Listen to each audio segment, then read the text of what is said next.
9h30 ce lundi à la primature, la famille du ministre Sidiki Diakité est installée.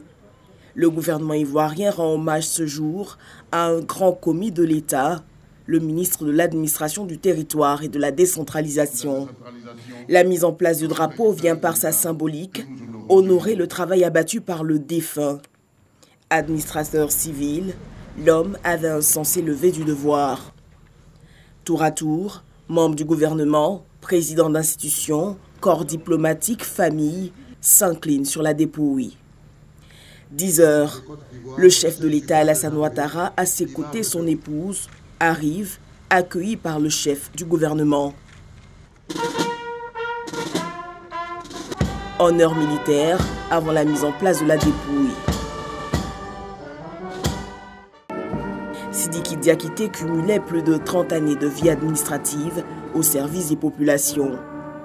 Alassane Ouattara et son épouse s'inclinent sur sa dépouille. Suivra le chef du gouvernement. Titulaire de nombreuses distinctions nationales et internationales, Sidiki Diakité a été élevé ce jour au rang de commandeur de l'ordre national à titre posthume. Au nom du président de la République et en vertu des pouvoirs qui nous sont conférés, nous vous faisons commandeur de l'ordre national à titre posthume et nous remettons les insignes de votre grade à votre famille. Et c'est le préfet de la région du Poro, préfet de Korogo, qui raconte l'homme. Pour le grand croyant musulman qu'il était, mourir un vendredi, jour de la grande prière, est hautement simple. Administrateur chevronné, il a été. Médiateur social, il le fut. Le préfet Sidiki Diakité fait partie de la phalange du corps préfectoral qui a fortement contribué à la résorption de la fracture sociale après la crise de 2002.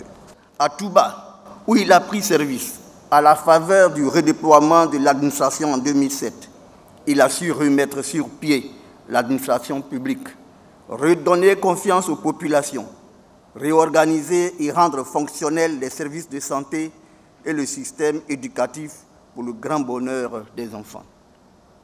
À Abidjan, où il a officié en qualité de préfet, son mode de gestion des conflits, qui allie à la fois application rigoureuse des textes, présence sur le terrain, négociation avec les partis et sensibilisation des populations, le tout, Monsieur le Président, dans une discrétion totale, qui, au demeurant, est la marque de l'efficacité et qui fait de son approche une doctrine de management administratif que les nouvelles générations devraient s'approprier. L'éloge funèbre est dite par le général Vagondo. C'est un devoir redoutable, cher aîné Sidiki Diakité, auquel tu me soumets aujourd'hui.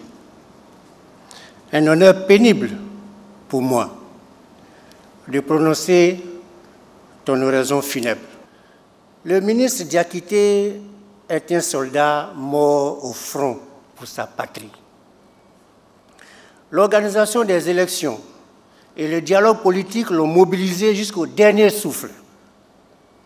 Ce mercredi 21 octobre 2020, soit 48 heures avant son brusque départ, il était encore aux manettes du dialogue politique, comme pendant exactement 32 ans, 9 mois et 21 jours où il a été au service de la Côte d'Ivoire.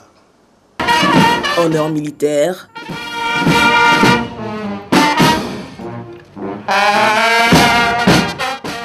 L'armée lui rend hommage. Adieu, monsieur le ministre.